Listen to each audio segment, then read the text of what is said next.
Welcome to Resoundingly Human, the Informs podcast. I'm Ashley Klimp, and each episode we talk with members of the Informs community to cut through the noise to explore how analytics, ORMS, and AI are shaping the way we work, decide, and solve the world's most complex challenges. Today's guest brings a voice, and I do mean a voice that you don't often hear in the data world. He's bold, he's sharp, and he's not afraid to call out the fluff that can cloud today's analytics conversations. I'm joined today by Scott Taylor, also known as the Data Whisperer. Scott is a global advocate for strategic data management, the author of Telling Your Data Story, and one of the most honest and most likable truth tellers in the data space. Whether he's breaking down metadata metaphors or championing the case for master data as the foundation of all things analytics, Scott's mission is crystal clear. No matter how fancy your AI is, it is worthless without the right data underneath. Scott is a keynote speaker at the upcoming 2026 Informs Analytics Plus conference, where he'll be shaking things up with his signature style. Scott, welcome to the podcast. Thank you, Ashley. What a great intro, and I'm pleased to be here on Resoundingly Human. Yes. I love that we had matching props too. Yeah, I like yours. Thanks for getting you. All right, Scott, for anyone out there who's not familiar, what exactly is a data whisperer, and how does one achieve this state of data nirvana? Data whisperer, we help calm data down. Data is crazy. Data is unruly. Data is unstructured. You got to calm it down in the data management space. Obviously, a little tongue-in-cheek moniker that I put on a badge one day, and I got such an overwhelmingly positive reaction that it just stuck. So that's what I'm going with here. But it seems to be a nice kind of moniker to go by out there as the data whisperer. It gives people a little smile. It lets them know what I'm trying to do. It's nice that it came about organically too. Yes. And I deliberately, I often deliberately corrupt the reference and master data at events by putting my title in the company field. So when my badge prints, the data whisperer comes up as opposed to just my company name, which is sort of meaningless. So I do that. It's a sin against data, but it's for my own promotion. Do you have any merchandise or special T-shirts or hats? No, not yet. No, I used to wear this truth hat during COVID. That was a big thing. But no, the data puppets, however, which we'll talk about, that's definite merchandising opportunity. So we can dive into that whenever you want. All right. So you've said before, good decisions made with bad data are just bad decisions you don't know about yet. Why do you think so many organizations still skip over the basics of data management in the rush to do analytics? That's my most quoted quote, by the way, which any listener is welcome to use with full attribution, but it makes the point. They skip it because data management versus analytics, and that's how I bifurcate the space for simplicity's sake. And part of what I try to do is help simplify the complicated for the business audience that wants to understand why data is so important. Analytics is sexy. Data management is not. Analytics is in front of the business. Data management is not. Analytics is about the meaning you get from data. But I believe data management is about the truth you must determine in your data. And that I can boil my entire data philosophy down to 3 words: truth before meaning. You need to determine the truth in your data before you derive meaning out of it. It's not chicken or egg here. It is egg and omelet. If you don't have the truth in your data, you're not going to get the wonderful analytics and the meaning that you're hoping for. But data management is often thought of as back office, clerical, boring, dull. Again, it's not the sexy, cool, hot, sparkly stuff that is the thing that attracts the attention of the business side, as well as, unfortunately, most data leaders too. I like the idea of analytics being sparkly and sexy. It's all relative, I guess. I don't think I've ever heard it described that way, but I'll never see it any other way but that again. Okay, good. And again, anything that's kind of the hottest, coolest stuff going on tends to be an analytical type of thing. Versus reference data, master data, metadata, MDM, RDM, PIM, RAM, DAM, all those foundational activities in the background.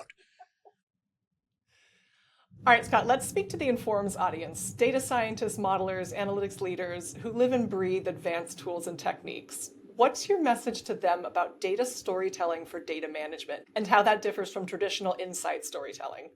There are 2 types of data storytelling, in my view. There is the analytic storytelling, which hopefully all of them are fluent in, how to take a metric or a KPI or some form of research and analytics, put it in a business context to help drive action. Super important. What colors do you use on graphs? Visualization, putting some short narrative together around here's what we found in the data and here's what action we should take off of it. Great. But you don't have stories to tell with your data like that unless you tell the story about your data, which is the data management data storytelling that I'm such an advocate of. And that's why managing data at all is of strategic importance to your enterprise. Where's your company trying to go, and why is data management going to help you get there? You're always going to hit that roadblock especially if you're in a leadership position or some kind of organizational position that is trying to help shape the direction of the company. You've got to be able to tell the story about why setting a standard in your organization is important, why, again, master data, reference data, even without using those words, is critical to all analytics execution. And again, bifurcating the space, truth versus meaning, data management versus business intelligence and analytics, stories about the data for data management, stories with data for analytics. So Scott, you've managed to turn master data, a topic that some, not the Informs audience, but some might view as perhaps a little dry, into something people really want to listen to. What's been the most unexpected reaction you've gotten to one of your talks?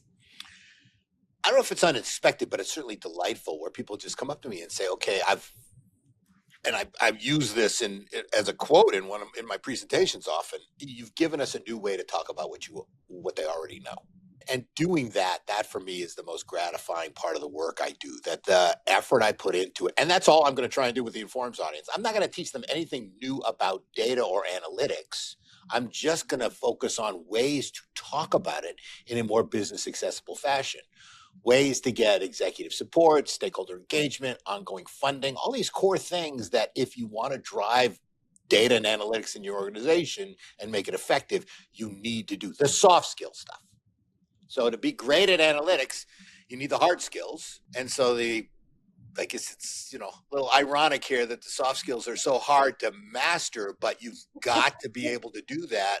I keep coming back to this. If you want to be a leader and you've got aspirations in your organization. Mm-hmm. That's great advice. So it's a lot of the commentary that I get is really focused on, okay, yeah, this helped me think about it differently. This gave me a little twist of phrase, a different nuance, a different way to approach, and some sense of what the audience that I'm trying to talk to, if I'm a data leader, is looking for. They're looking for why these things are important.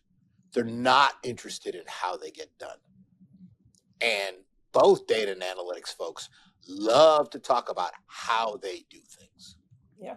And other data and analytics folks may be interested in that, but business leaders don't care about how it's done until they understand why it's important to the organization. Absolutely. So Scott, I'd love to change gears a little bit. Okay. We have a segment in our podcast called Ask AI, where we ask a question to our AI podcast assistant and see what it comes up with. It's both part ridiculous, part entertaining and educational. But anyway, so Scott, I tried to pick a question that you would hopefully have some opinions on. What's the biggest lie organizations tell themselves about their data? And AI came back with two responses. The first was, fine, we cleaned it once in 2018. And the other is, we trust our dashboard, when they did not, in fact, trust their dashboard. Trust their dashboard. No, just Did either of those resonate with you? Yeah, absolutely. Yeah, we clean it once. It's one and done. I mean, data management, they always say it's a journey. It's never over. New data comes in. New structures need to be applied. It's a constant refresh of making sure that foundation is there. Why do you think they call it a foundation? Metaphors are very helpful in the space. They never call an analytics technique a foundation that I recognize. So they really talk about data management as that foundation for the rest of that business house, or however you want to phrase it. But it doesn't surprise me that AI thinks, like a lot of leaders think on the business side, oh, this is done already. Didn't we do that already? Didn't we clean that once? And even just that terminology doesn't engender any kind of excitement. You want a cleansing, even quality. even quality, I think, is not a very effective way to explain the rationale for data management. Oh, we need better data quality. It's like, duh, I thought that was your job. Why are you talking to me about this? And quality is very emotional. It's very subjective. But saying things like, we need a common structure for our customer information. We need to make sure the stuff we have from the outside connects to the stuff we have inside. People start to understand standards. I find are a very effective kind of framework because everybody does understand a standard. Even if they don't understand data standards, they understand the value of a standard. Nuts and bolts have standards. Plugs and outlets have standards. Things don't work across your culture unless they're standardized in some way so they can connect and bring that value that you're hoping for. So those kinds of constructs I find are more valuable to talk to people about than, again, kind of the techniques. Yeah. It's fine. We saged our data. It's good. Yeah. And AI, what is it? No, I mean, it's AI. The dashboard comment. I've got a story that I'm going to be sharing with the Informs audience called The Little Red Data Hen. It's a cautionary tale about the lack of data governance in an organization. And I want to write a second one called The Emperor's New Dashboard, which just basically the title is the whole story. Yep. This looks great, but there's behind it, whereas, there's gaps, there's missing data, there's old data. All right, well, speaking of your talk at the 2026 Informs Analytics Plus conference, what do you hope is the biggest takeaway that attendees leave with after listening to you? I hope it's what I mentioned before, that I give them a new way to talk about what they already know. Yeah. That they feel confident enough to put together a business-oriented story for their leadership. And I also hope I make them a little nervous about lacking some of these skills. Mm-hmm. They should be. I'd rather they be nervous with us at Informs, where it's a safe place, than nervous 2 minutes before the board meeting because they don't really understand what they're going to talk about, or the people in the audience, that they're talking to in the boardroom don't have no clue what they're talking about. So you've got to rattle them a little bit to say, these are the kind of skills you need if you want to be a leader, if you've got aspirations, if you've got direction you want to take your career, your team, your department, your company in terms of moving forward based on data and analytics. This storytelling part and all the things that make up that talent, you have to add to the rest of your skill set. Excellent. All right, Scott, I'm going to hit you with a few rapid fire questions. Say the first comes to mind. No filter required. Except all right. You know me. I got a lot of filters. One business buzzword you would retire yesterday. I don't know if the business. Data's the new oil. Okay, I hate that whole construct. Set the data storytelling for data management world back. I don't know how far, because it's terrible poetry. Is it it's kind of died down a little bit, but I wish I could sort of eradicate it from the whole lexicon from way back, because people just went off on it, and very few people had the same interpretation of what that meant. Yeah. It's like, is it a simile? Oh, data's like the oil, so you've got to refine it. Or is it an actual metaphor? Well, data is oil, so it's fueling our organization. Or there were people like, no, it's not oil because you can't reuse it. I'm like, you're taking that too literally. And then people got cute. It was like, oh, it's not the new oil, it's the new soil, because you plant things in it. It's like, you would never even come up with that if it didn't rhyme with oil. So all this wasted poetic effort to try and shoehorn itself into the meaning of it. And if you go back to the kind of the resurgence of this, which was an article in The Economist that had a big headline called "Data's the New Oil." Mm-hmm. It was about the grip that the big technology companies had on the control of data, and even talked about antitrust implications of it. This is not a positive story about data. No. But I saw this headline and it went on. I actually talked to the reporter who wrote that headline and confirmed that. Like, this has kind of gone off the deep end, hasn't it? He's like, yeah, this is really he was pleased because it took a life of his own. But it just send people off in so many useless directions. Yeah, I agree. Strike that from the history books. All right, favorite data metaphor you've ever used? I like cooking. Cooking is a really good metaphor to use because everybody eats, so you don't have to worry about whether they understand, the oil refining process or not.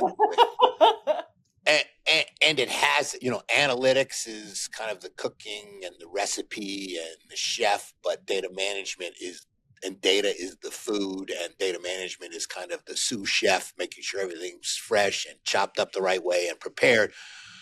But if you think about, agentic AI, people who talk about that and don't recognize the value of data management or the importance of data management in terms of association with AI, it's like going into a restaurant and say, I just want a great meal. I don't care about the cooking. I don't care about the ingredients. And so I found that that'll resonate across a lot of different industries because it's totally true. And it's relevant and extensible to kind of any person anywhere in business and data because, like I said, everyone eats. Yep. Now I'm hungry. Thanks. Is there a book or a podcast out there that's changed the way you think? Early on in my career, there was a book called Information Rules, and it really kind of blew my mind because it went into the structural aspects of data in a way that I hadn't seen before. And there were a lot of analogies in the book around kind of biology and the formation of cells and also kind of the hierarchy of different species, like kingdom, phylum, class, order, family, genus, species, remember. So, which is also kind of a hierarchical structure that if you can apply to business with the right kind of levels. And so it gave me a lot of basic thinking that I still play on today. And I also like the kind of double entendre of the title because it was like rules of information, but it was also like information's in charge and rules. So I love that book. I still give it away to folks sometimes. I love giving books as gifts.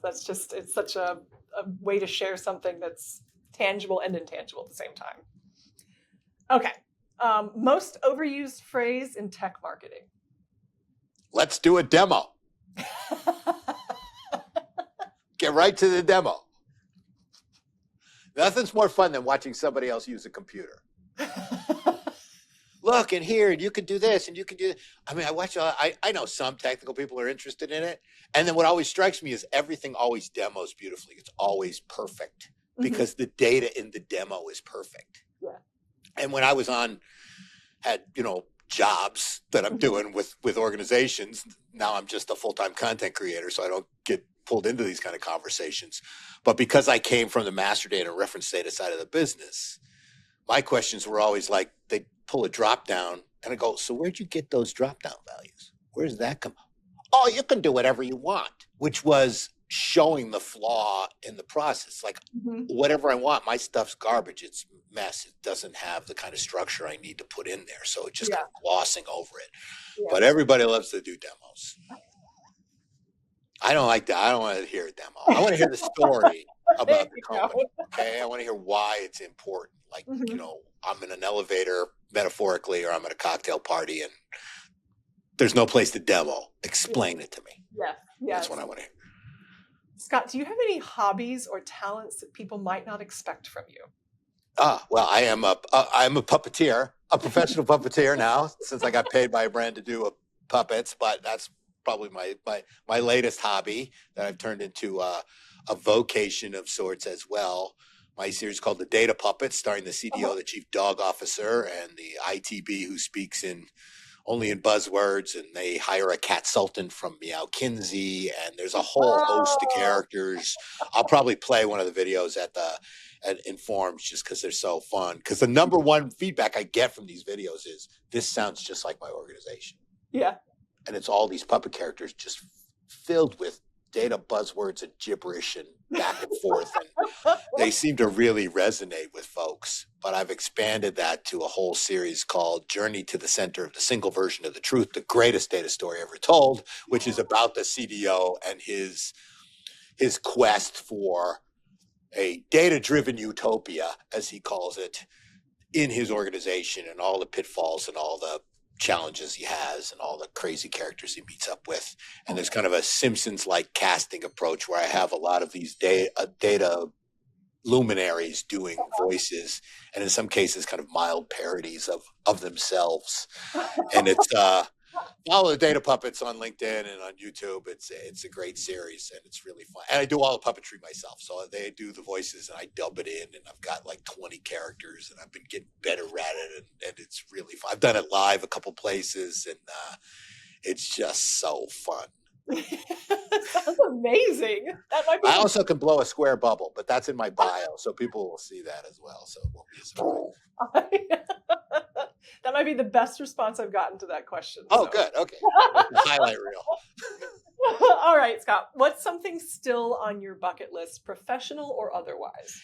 It's probably related to the Data Puppets. I really do believe I have kind of a movie, not that it would go to theaters, but a long form, like, an hour or so of puppet content that stays together through a real plot and character development and kind of the energy. And for me, it's really been the most gratifying, but also the most intense creative work I've ever done.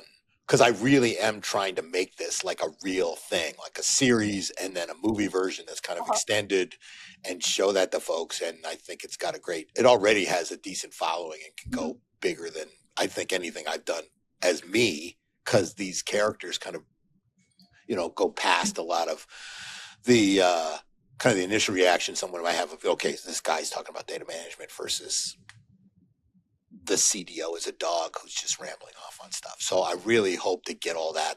I'm working on it. The hope is coming alive, and it's definitely on my bucket list to sort of launch this series in a more formal way, which is it's really fun. Oh, that sounds wonderful. I can't wait. The CEO is an elephant. The CMO is a mouse. The CFO is a fish. It's like, how has nobody ever thought of this construct before? And they all banter with each other, and it's just, I love it. It's so fun to write, too. It's really fun to write. All right, to anyone still thinking data governance is boring or storytelling is nice to have, I hope this episode changed your mind. Scott Taylor is showing us what it looks like to build data systems with purpose, personality, and maybe even a little swagger. You can catch Scott's keynote at the 2026 Informs Analytics Plus conference in National Harbor this coming April, and check out his book, Telling Your Data Story, again, wherever business meets 99% buzzword free. That's for guarantee. I did not want to overpromise. You're a great host, Ashley. I love it. Cackling away. You can find links to topics we talked about in the show notes at resoundinglyhuman.com. Scott, thanks so much for dropping in and dropping truth. And to all our listeners, subscribe, share the show, and register for the conference to hear more from Scott Taylor. We'll see you next time.